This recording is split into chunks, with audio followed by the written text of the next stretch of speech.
All right, now it says that we're live. I think it gets a little bit of a as I hit the microphone, a little bit of a delay there, more than I would want, but who cares? Guys, welcome to the third episode of Talking Picard on the Escape Pod Castaways Network.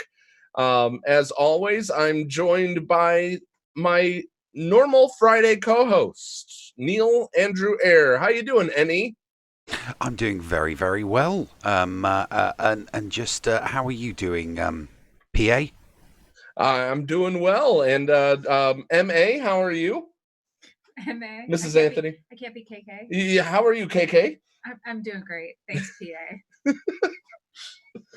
Oh my gosh, you had a little bit of you had a little bit of an issue with something in this episode. I mean, as always, right? Yes.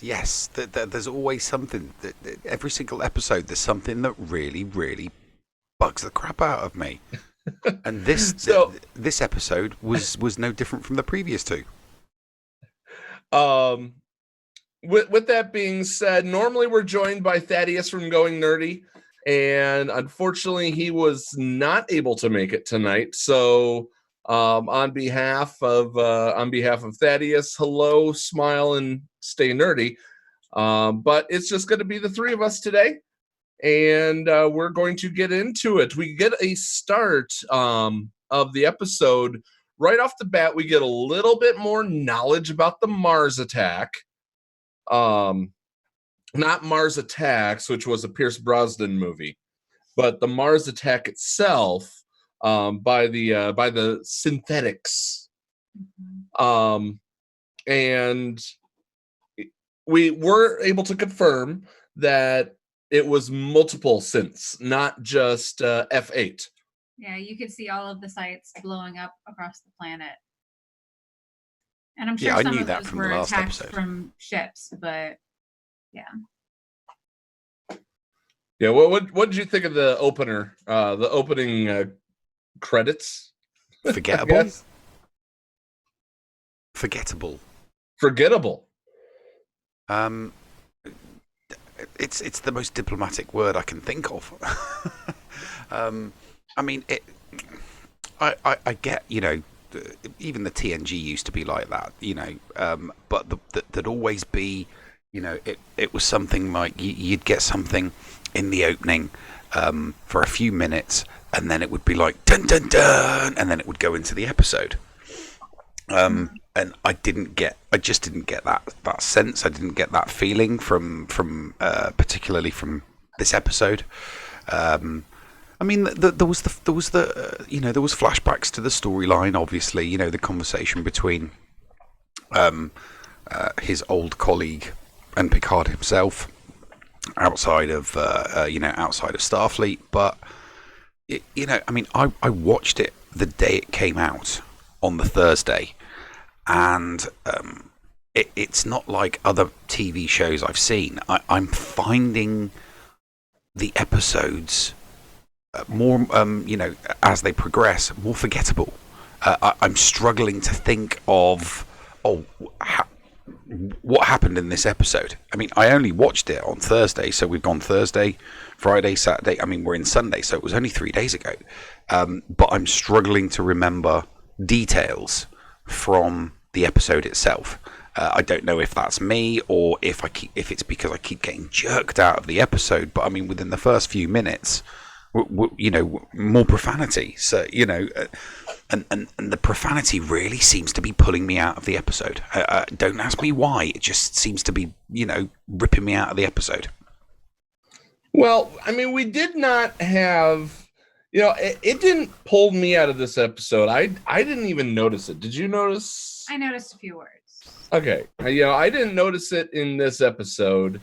It wasn't as blatant and as in your face as the second episode. Right. But yeah, there was a little bit of swearing, and I think it was Rafi in that. Yeah, it was Rafi. It was the BS word. It wasn't an F-bomb, thankfully. Yeah, I've heard a GD too, so I'm pretty sure. Yeah, that always makes me laugh about, If they drop a GD in a Star Trek episode, I thought they got rid of most religion, unless you're Bajoran. Wow. Oh, that gives me an idea for a meme. Yeah, I mean, you'll always have. That gives me. It's the what is it? It's a joke. It'll be one of the Joker memes from the Batman trilogy. Drop an F-bomb in the new Star Trek Prime timeline. Everyone's fine. Say goddamn in the old canon, and everyone loses their minds. Right. I'm making that meme, and it's getting added. After we got the furthering of the Mars attack story, and we got the flashback to when Rafi. So we finally know who she is. We find out who she actually is. Unless you read the comics, which I have Star Trek comics down there, but I don't have any of the Picard comics. Yeah. I didn't even know there was a Picard comic. Otherwise, I would have picked it up. We really should have assumed. Yeah. After that, we get the opening, and it's on to another episode. Neil. Yes. It's what exactly happened right after that? I mean, these opening episodes have been a little bit dry, slow paced, not as more about character development than the actual storyline of what's going on. So it's a little bit they're feeling forgettable, but there is some good news in that, Neil. Mm-hmm. The news is that the name of this episode was "The End is the Beginning." And I think we're done with the prequel trilogy, if you will, and we're going to be moving on to the types of episodes that you like. Yes, well, I hope so. I mean, this episode did give us the beginnings of a crew, so I'm kind of liking that. I mean, there was a few cliched things in there. I'm loving the. I keep forgetting the name of the actress that plays the doctor. Alison Pill. Obviously not a doctor of medicine, but I don't know how I knew that. But a doctor nonetheless. Alison Pill there, Nev. Yeah, Alison, love her as an actress. Seen her in some great stuff. She was good in Newsroom, and I've seen her in a couple of movies. So really like her as an actress, and I think she's. I like her character. When she comes in during the assassination attempt on Picard, and she's got the gun. It's like maybe it was set for stud. No. So I like her. I think I'm gonna really like her. I get the sense that maybe she's gonna be. She's not there for comedy relief. She's there for the sciencey type stuff. Clearly. But I get the feeling that her character's gonna give episodes, and scenes a bit of brevity from time to time. So I'm really liking her character. I'm remembering exactly what happened after the intro, and we meet an old Next Generation character. Do you remember who it was? No. The Borg that was helping out Soji was. Oh yeah. We got some Borg cube stuff, didn't we? Yeah. That was Hugh from the episode I, Borg. Yeah, season 5, Next Generation. There was a Borg scout ship that had crashed on a planet, and the Enterprise comes across it, rescues a Borg member, and Geordi befriends him and names him Hugh. And then Hugh ultimately chooses to go back to the Borg to protect the Enterprise. But that is the same character, the same actor as that episode, he's now a reclaimed Borg. And I believe he announced that he was the director of that project. Yeah. So not only is he an individual again, but he's helping others find their individuality again. I thought that was really cool that it came full circle with that. I didn't even recognize him until Soji called him Hugh by name. And I was like, wait, I have a Borg Hugh in my game. I wonder. Borg was actually one of my very, very favorite Next Generation episodes because, it brought... I've always liked the bad guys. You know that. He does. And seeing them befriend one of the bad guys, even if it was that they're a good guy in the end, just was great. The Borg to me are one of the best Star Trek villains. Who would be your favorite Star Trek villain, Neil? Yeah, it's got to be the Klingons. It's always been Klingons for me. They are the quintessential bad guys because they're honorable bad guys. They're not just pure evil. They're nasty. They're villainous, but they're villains with honor because of their Klingon code.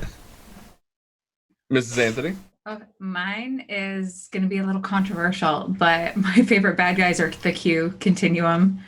I love any episode that has to do with Q. It always just gets so ridiculous and mischievous and just goes off the rails. And it always ends up that like Jean-Luc Picard, Catherine Janeway in Voyager, they're just like basically yelling at the Qs, which are these godlike creatures, to just shape up and stop acting like children. And I love it.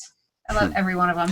I used to have that. Traditional bad guys, like they're not going to sit there slaughtering, but just their complete disregard for humanity and for other species makes them honestly a bad guy.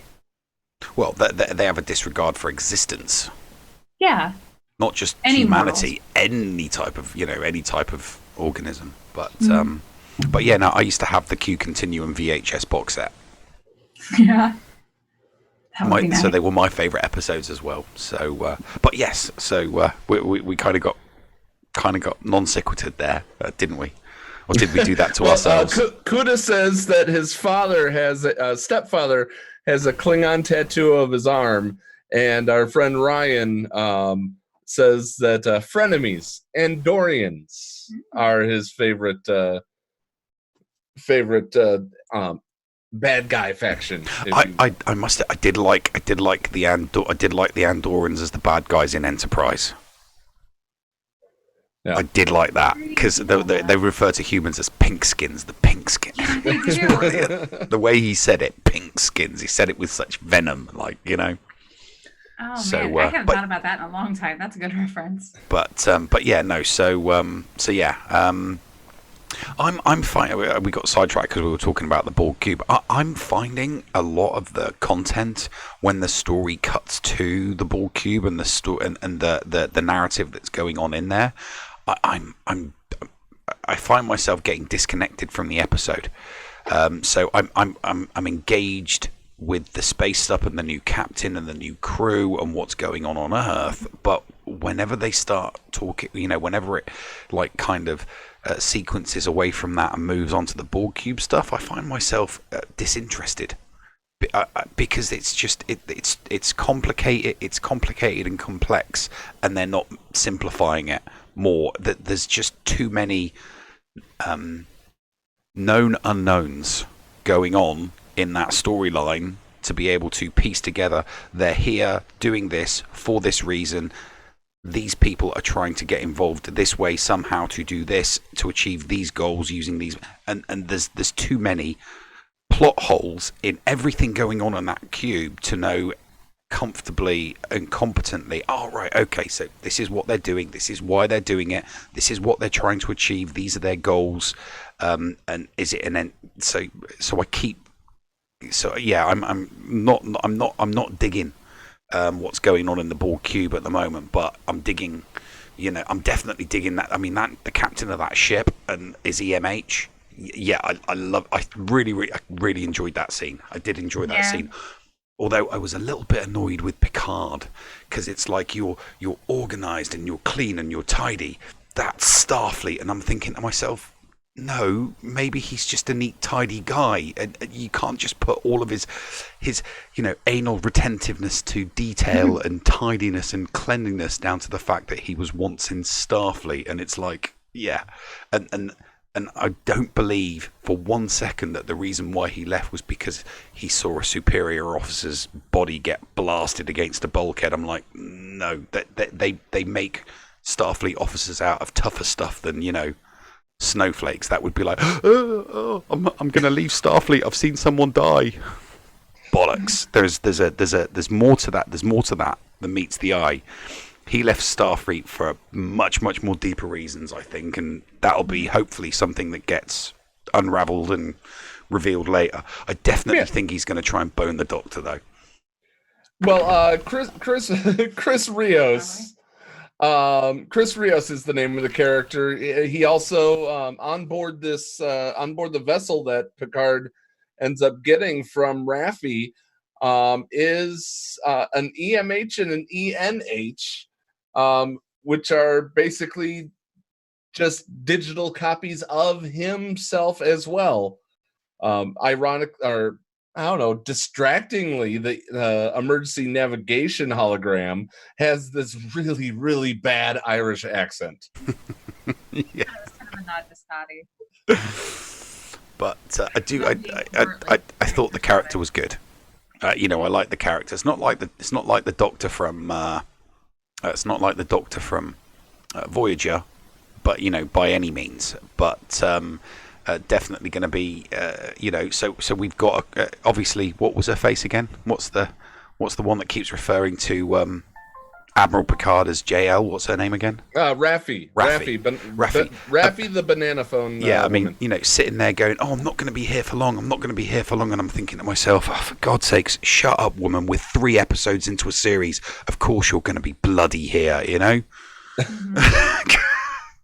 Oh, I'm getting off when we get to this location. I'm like, no, you're not. Why would the writers have you say that? You would be very happy if that happened.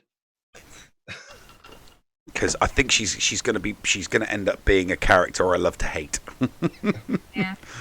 Speaking of that location, when she found the name on her computer screen and she was doing all that research while she's drunk and high, I think, it had like a little holographic image of dice being rolled. And so that makes me think that Free Cloud is maybe like the Star Trek version of Canto Bight, and maybe mixed in with a little Cloud City. A little bit of Ryza. Yeah, some kind of gambling pleasure palace kind of world that maybe she's either going to go get lost in, or we find out that's part of her backstory. Her slide into humiliation. Maybe she's got a gambling problem and she's going to try to settle some scores there. Or I think something is going to end up being really important to her character growth there, where she's going to confront some demons. But yeah, I was definitely getting some Canto Bight vibes from that as soon as she started talking about it. Yeah. I think I definitely think there's room for a couple more additions to the crew, because we've got we've only got 5 at the moment. And granted, one of them's a hologram. He's still going to be popping up left, right, and centre, because the bickering and the arguing between the captain and his holographic self is going to be quite amusing and quite entertaining, I think. Yeah. Just as I think the dialogue between the actress that plays the Doctor and the captain and the Doctor, and I just think I'm liking this crew. I'm liking this crew because Ravi is going to be just trying to antagonize everyone. Everyone's going to be like wanting to just have a normal conversation, and she's going to be like, "Fuck off! I'm not going to be here for long," and stop. She's going to be like moody, annoying, and combative, and I think everybody else is going to get along, and it's going to like force her to be nicer. I'm just waiting for someone to tell her to smile more, Yeah. and Well, then just watch Twitter explode. So Dr. Girardi, her, we kind of skipped way ahead in this episode, but in the middle, Thad says that before we had space ninjas, this time we have space assassins. Mm-hmm. He sent me a few little rundown things that he wanted to point out. She made her entrance into the show, or into the scene where Picard did have the assassination attempted on him, and the two Romulans that live with him, they kicked ass. They really did. Must be a Romulan school thing. Like, in high school in America, they teach you how to drive a car. Maybe in Romulan high school, they teach you, hand-to-hand combat. A bit like in the original Star Trek series. When Kirk was training, he'd always have a row of, he'd have a line of red shirts that he could kick ass against to show that what a badass captain he was. Yeah, exactly.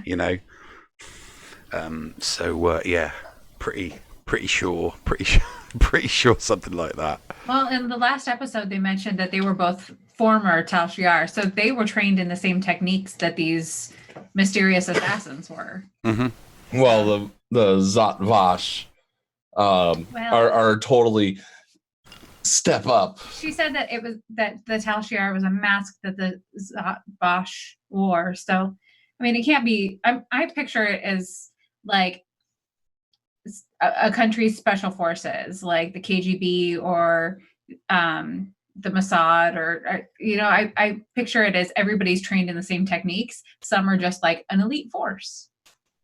So that's how I'm categorizing it. So the Green Berets of the Tal Shiar. The Zot Vash are the Navy SEALs of the Romulans. That's just how this works. Oh, bit of breaking news.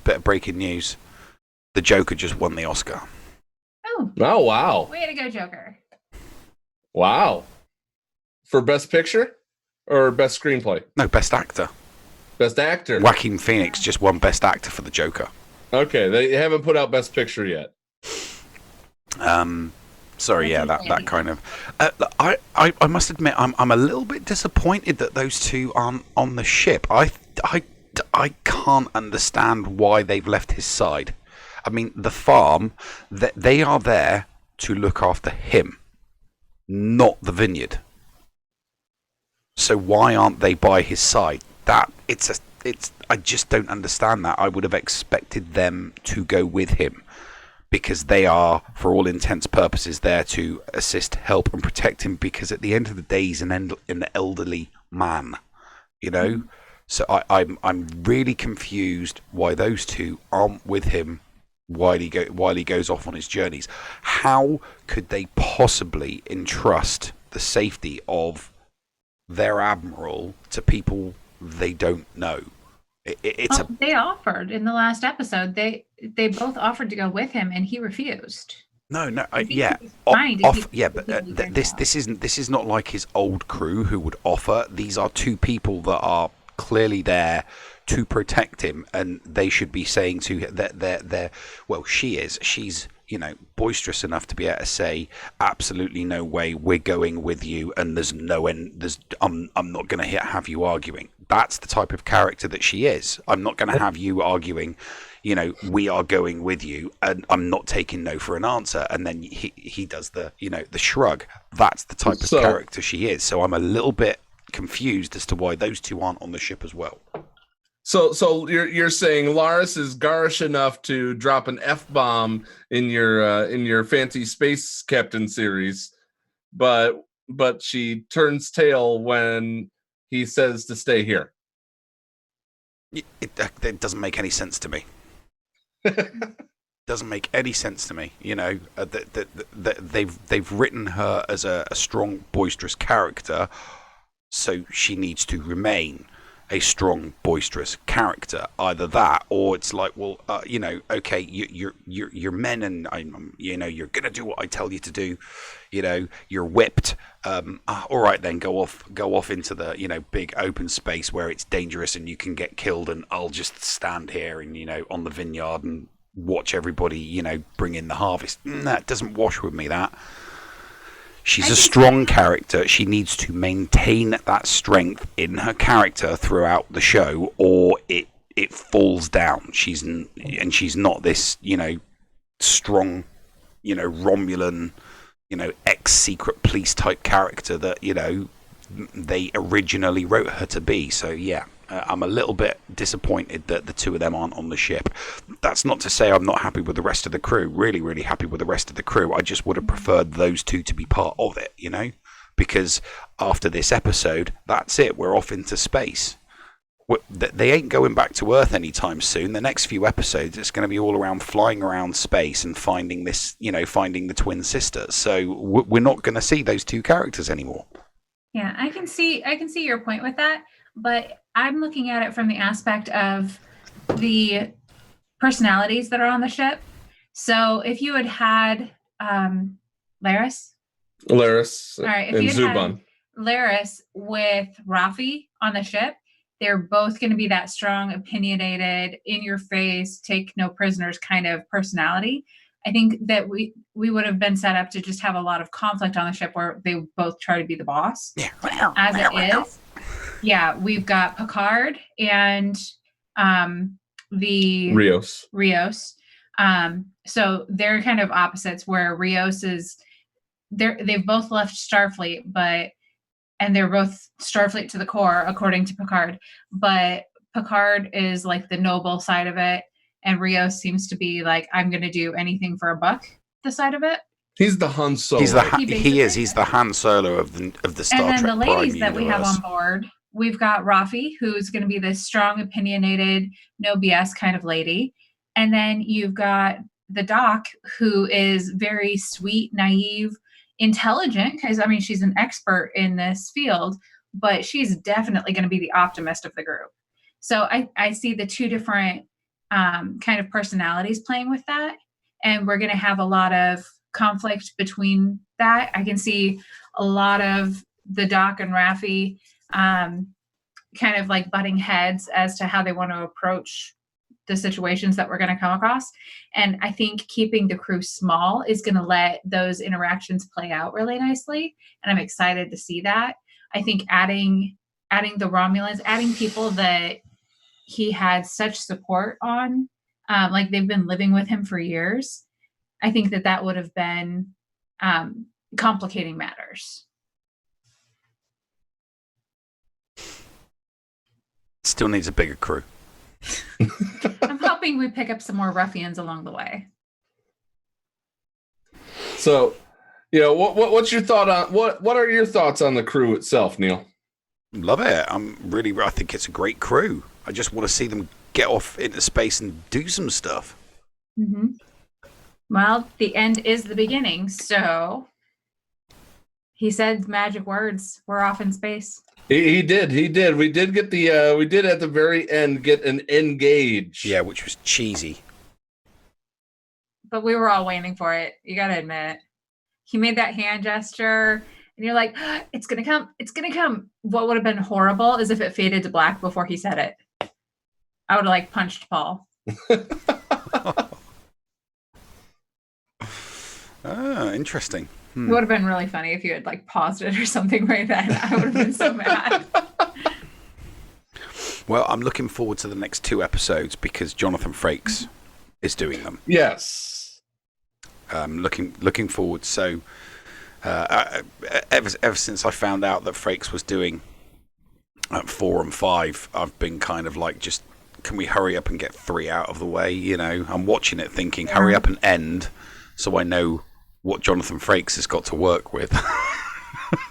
Speaking of that, we saw teasers that included him and also 7 of 9, and we haven't seen them yet in the series. Yeah, it's getting annoying that in the process of leaving Earth, it makes me wonder where Riker's been all this time, that we're going to encounter him. You'd imagine, since he's directing these next 2 episodes, his cameo's got to be coming up soon. Yeah, has to be. Him and Troy. I'm looking forward to him. We have skipped over one of the big storyline pieces, if you will. And I was looking at another site, TechRadar's TechRadar.com's recap, and I just realized that we did skip over this, but it got me really interested in the Romulan reclamation site in that Borg cube, where we find out Hugh and Hugh is Hugh. Ramda, who is recovering from assimilation, says to Soji that she knows her from tomorrow. Yeah. And then calls her the Seb Cheneb, the Destroyer, asking her which sister she is, the one who's alive or the one who's dead. Well, I think we know the answer to that. But I don't think Soji knows her sister's dead. Like, how would anybody have alerted her to that fact? So at the point, she doesn't even understand how Ramda knows that she has a sister. She doesn't know her sister's dead. So This is all shocking and scary for her. She doesn't realize she's an android. Well, she does call home. She does phone home. She does speak to her mum, and her mum completely and utterly bullshits her. Oh, she's fine. She's okay. There's nothing wrong with her. She's okay. Don't you remember that bit? No, I didn't. But yeah, see, this is what I'm talking about. This is not a memorable episode. Yeah. She calls her mum and asks about her sister. How is she? Is she okay? And her mum basically says, "Yep, she's fine. There's nothing wrong. Everything's good. Move along. Nothing to see here, hello, folks." So she does actually call home with concern for her sister, and her mum, a holographic image of her mum on the display, tells her that she's fine. Yeah. So it's either her mum lying. An android. Who is her mother anyway? Like, this person that she believes is her mother could just be some handler that she isn't even aware of, and she is a handler. We just don't know who that handler's working for. And I mean, it wouldn't surprise me. It wouldn't surprise me if, to be perfectly honest with you, with the whole Maddox thing, talking, and obviously they're going to go and meet him. I, to be perfectly honest with you, I think that Maddox is going to end up being Mum. Oh, that's gross. I think Maddox is going to end, because we haven't seen Mother in the flesh. All we've seen is a digitized image of her.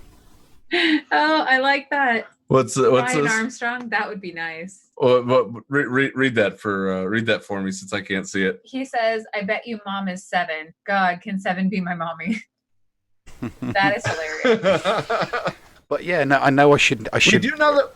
I should probably have a tinfoil hat for that conspiracy theory, but that's just the way I see it. I think that Maddox will be not controlling the girls, but will have been handling the girls through the fake mum narrative, because there's no dad, it's just mum. Yeah. Yeah, it certainly is. Hello to Apropos, joining the stream. He just finished episode 3 just in time. Yeah. Apro, you get time with the camera, and you are more than welcome to join this stream. Apro is one of the biggest Star Trek fans that I know, aside from Mrs. Anthony. Yeah. So, well, speaking of being a big Star Trek fan, so I have been going back and rewatching all of the Next Generation episodes, and I came across the one, I had completely forgotten this episode even existed, but I was watching it enthralled. Data created a daughter, and I had forgotten this ever happened. Her name was Lal, and he copied his positronic brain. He was teaching her how to be an android, how to live and grow, and she started surpassing him, but ended up having a cascade failure and passed away. But I had forgotten all about her existence. This is who Data had painted. That was his daughter. And her appearance is quite a lot like Soji and Daj. So it just reminded me, like, Picard, once he saw Daj in the first place, he went and looked at these pictures that Data had painted and recognized her. Nobody ever mentioned that she looked exactly like Data's daughter, but it just reinforced that they were purposely patterned off of Data's previous daughter. So they had a sister. And I saw that episode and I was like, wow, I didn't even remember this. Now everything seems to be coming full circle for me. And I just really enjoy the layers that I'm finding. There's definitely more to the entire backstory of all of these, all the cameos that we're seeing. It felt like an Easter egg. It's a lot of Easter eggs. There's a lot of cameos that it is long. are unspoken, if you will. Now, apropos reminds us that Data saved Lol's consciousness and passed that to B4 to add to the add that to being mentioned being in constant communication with Maddox, which is a plausible stretch.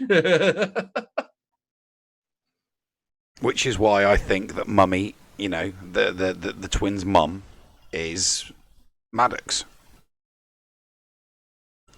It's him talking to them, but the image that they're seeing is a holographic projection of a woman. Is the holographic projection of a woman. Yeah, and I have to keep reminding myself they've never had a real life. Their history only goes back 3 years. Mm-hmm. So they believe that they're normal people and they've lived a full life. So it has to all be like implanted memories. I keep trying to remind myself of that they really have no frame of reference. And who better to constantly reinforce the twins than the person that imprinted these false memories? He knows, he's going to know them inside and out. He's going to know exactly what he put in their brains. So if they have questions about their false histories and their false pasts as children, he's going to be able to fill in all of those gaps. Mm-hmm. And I mean, it's, him speaking and them seeing a female face, it's no stretch of the imagination. I mean, for goodness sakes, we've got a Romulan chick running around Starfleet, looking like a human. Yeah. So, I mean, it's not exactly hard. Okay, speaking of the Romulan chick, was she a little too creepily close to her brother? Yeah. They were all whispering in each other's ears, and I'm like, I don't know how Romulan families work, but this is uncomfortable for me. Well, I mean, now, she's. I've only ever seen the actress that plays that character in one other thing, and that's Mad Men. So she was in Frequency. She was the lead character in Frequency. I don't know. I've not watched that TV show. It was a good show. Anyway. So let's look at that really quick. The Romulan looking like a human. I mean, they did have the Betazoid as a Romulan in the episode of Next Generation. They turned Counselor Troy into a Romulan to infiltrate the Tal Shiar. So it's not unheard of one going one way and one going the other way. Yeah, no, I mean when you think about the century that they're in, these prosthetics, holographic technology, it's easy it's easy for one race to impersonate another race, or for one sex to impersonate another sex. Yeah, anytime a Vulcan has to pass for humans, they always put on really bad hats. Yeah, exactly. Or headbands. Yeah. Sweatbands. Or they just tear a piece off a dressing gown and wrap it around their head and tie it in a knot and look cool and hip. Well, they did the same thing on the Orville when they went, that girl with the pointy ears went down as the security officer. I don't remember. exactly who she was, but No, that the super strong. the super strong. Oh yeah, no, yeah, I remember. I was gave her a gutted when big she left the show. Rastafarian hat. I was gutted when she left the show. Yes, I can. But she wasn't killed off, so at least she could come back sometime. Yeah, she can come back. I'm glad they left the door open for her to go back. Yeah. So, the whole thing that we get from all of this is, to me, it was, as I've been saying, it was the end of a trilogy to start the show. Kind of like the Clone Wars, if you will, where we got a movie that started the show off. We got 90 minutes, or let's see, 45 minutes times 3, so that's an hour and a half, almost a 2 hour and 15-minute show that could have passed as a movie, maybe a boring movie, if you will, Neil. But it could have passed as a movie to start us off on the journey of Picard. Yeah. Maybe they should have done that. Maybe CBS should have done that. Maybe CBS should have started the series off with a movie. Not 3 episodes, just start us off with a movie-length episode that gets it all out of the way, and then, bosh. The next episode starts, it's episode length, and it's TV show time. I gotta admit, Mrs. Anthony points out that Apropos and Ryan are debating their favorite Dax in chat right now. There is no debate. It's obviously Jadzia. Who even thinks about Ezri Dax? No one. Neil, you want to weigh in? No. The answer is Jadzia. Well, without Thaddeus to throw some stuff in, we kind of have touched on every aspect of this episode. We haven't really talked about what Ramda was doing with the little tiles, though. Okay, do you want to touch on that? Just really quickly, like, she seemed to be playing a game, kind of. Well, first of all, she's basically in a rubber room, and Soji points out that all of the what did she call them? Basically, it's the insane asylum on the cube that the reclamation room. Well, they were being reclaimed, but she called them something else. The Nameless. No, not Nameless. Well, we know that they're nameless there, but we're the people that were in that room. Yeah, it was basically where the reclamation didn't go right, and they were all damaged in some way. And so she's sitting there playing a game with these tiles, and they're basically like tarot cards. Soji recognizes some of the cards have meanings, and that gives her a clue as to how to approach her. And then she starts coming forth with knowledge that she didn't realize she had. So that's something that we should keep an eye on, where really she's starting to remember things that she shouldn't know. But I really liked the aspect that it seemed like she was, Ramda was putting down cards that had to do with what was going on around her. And maybe that was like a form of communication. And then that last card was the sisters. That's what got her to start basically freaking out and attacking Soji. And I think that alludes to the reason that the Zhat Vash were so afraid of androids and synthetic beings. Apropos says tarot meets Trianimos. Yeah. I'm really excited to find out, maybe, like, I've always been a big fan of backstory in general, which is why I've enjoyed these episodes more than I think you have. But I love mythology. I love other cultures. And so the fact that they're bringing some of that in with the Romulans, that there's this tarot-based system, and that maybe but not mythology, according to her. It's the news. But I really like that aspect. I would like bringing in something else. And I think that somehow it's going to end up, I don't know if maybe there's going to be something time travel-y coming forward, or what's going to happen. Maybe this lady has some sort of like precognitive abilities where she understands what's going to happen. Or was part of the Borg collective at the time.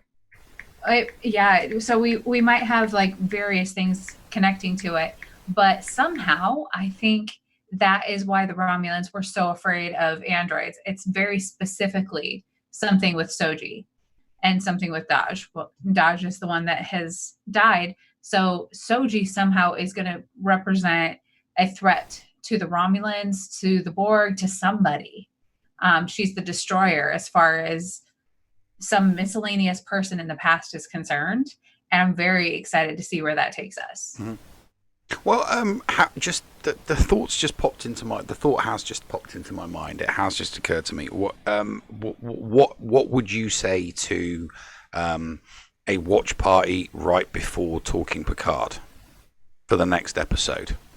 Sounds fun. Just do it as a watch party. We'll watch it. We'll watch it. So I mean, people can watch along with us if they want to, but we watch it live on YouTube, and then we go straight from watching said episode into talking Picard. I'm on board. I mean, we'd have to find a way that we don't infringe upon CBS copyright. No, we wouldn't. But it would just be all people would see and hear is us. They wouldn't see the episode. They wouldn't hear the episode. And they can watch along with us if they want, but okay, so we have headphones on, maybe. We'd have to. If we're wearing headphones, so that we're listening to the audio of the episode, then our microphones are still on. People will still be able to hear our reactions, and they'll be able to say stuff in chat. And we can talk about the episode in the chat, and then we can go straight into the review. I like that idea. We'll certainly kick around an idea, and if once we've finalize plans, what we'll do is we'll post inside of the Discord channel that you see right. Let's see, right there. See, Ryan says, "Deal. I'll bring the chips." And apropos says, "Sweet. I will get the blood wine and Romulan ale and stimulants. Gonna need those." Nice. So, essentially, maybe we'll start at 9 with the watch party, and then 10 o'clock. It might be two different mediums, but we'll figure it out. We'll absolutely figure it out. I like the idea. We just have to solidify exactly the execution of it. Exactly. So, anything else that you wanted to add from this episode? No, that was everything I wanted Neil? to talk about. Nah, got nothing else to add. All right. Well, let's go ahead and I'm going to start with Thaddeus's input on this. He gives this one a solid 3 as far as story, but the plot looks amazing. No, pilot. But the new pilot looks amazing. He's got the hots for Rios. Okay, Thaddeus likes Rios, and he actually says that he enjoyed calling him JL. I know. Neil, come back to us. No, it burns. It burns. But it's one step away from calling him Jill, though. And if he were to take this episode on character development, he would give it higher, but there wasn't much story, so a 3 total. Mrs. Anthony, what do you rate this episode? I'm gonna go a little bit higher. I'm gonna give it a 3.5. Can I give halves? We can give halves. Okay. You can give any right. Integer I'll give it a 3.72. No, 3.5 is pretty good.